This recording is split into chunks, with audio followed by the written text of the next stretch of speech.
নিরপেক্ষ নির্বাচন হবে এটা দেশের একজন পাগল বিশ্বাস করে না। তাই আমরা যথাসময়ে যেমন নির্বাচন চাই, একদিন এক সেকেন্ডও নির্বাচন পিছানো হোক এটা আমরা যেমন চাই না, ঠিক একইভাবে বলতে চাই এই স্বরাষ্ট্র উপদেষ্টাকে চেয়ারে রেখে এই বাংলাদেশে জনগণের কাঙ্ক্ষিত নির্বাচন সম্ভব নয়।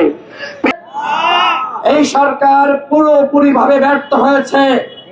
এই সরকারকে আর 10% সফল আর 90% ব্যর্থ বলার সুযোগ নাই।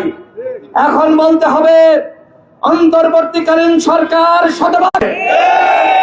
আমরা সরকারের কাছে প্রত্যাশা করেছিলাম বিচার, সংস্কার এবং সুষ্ঠু নির্বাচন, কিন্তু সংস্কারের নামে জনগণের সাথে ডক্টর মোহাম্মদ ইউনূস ভাউতাবাজি করেছে।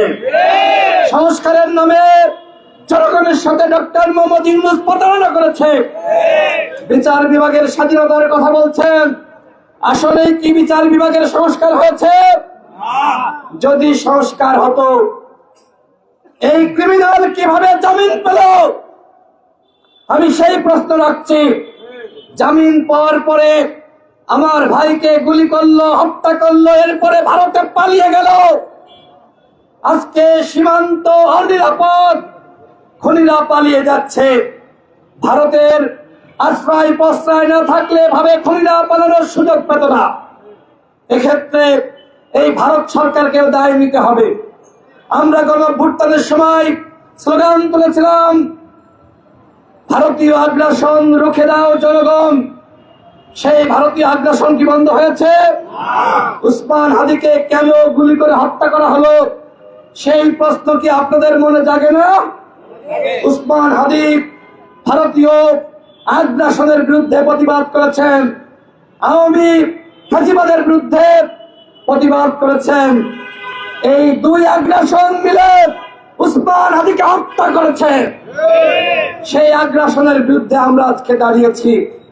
যে জায়গায় দাঁড়িয়ে কথা বলছি, সেখানে গত 29 আগস্ট ডাকসুর সাবেক ভিপি নুরুল হক নূর সহ আমাদের নেতৃবৃন্দের উপর হামলা করা হয়। আমার ভাই উসমান হাদি সেদিন নুরুল হক নূরকে দেখার জন্য ঢাকা মেডিকেলে ছুটে গিয়েছিল এবং তিনি মিডিয়ার সামনে বলেছিলেন এই ঘটনার বিচার হতে হবে। যদি বিচার না হয় এরকম হাজারো ঘটনা সামনে তৈরি হবে এবং এই ঘটনা যে আবারও উসমান হাদির সাথে ঘটবে সেটা তো সে কল্পনা করে নাই, আমরা করি নাই। তিনি রাস্তায় নেমেছিলেন বিচারের দাবিতে। সেই বিচার কি হয়েছে বন্ধুগণ? যদি বিচার হতো তাহলে উসমান হাদির সাথে এই ঘটনা ঘটতো না। অন্তর্বর্তীকালীন সরকার সেই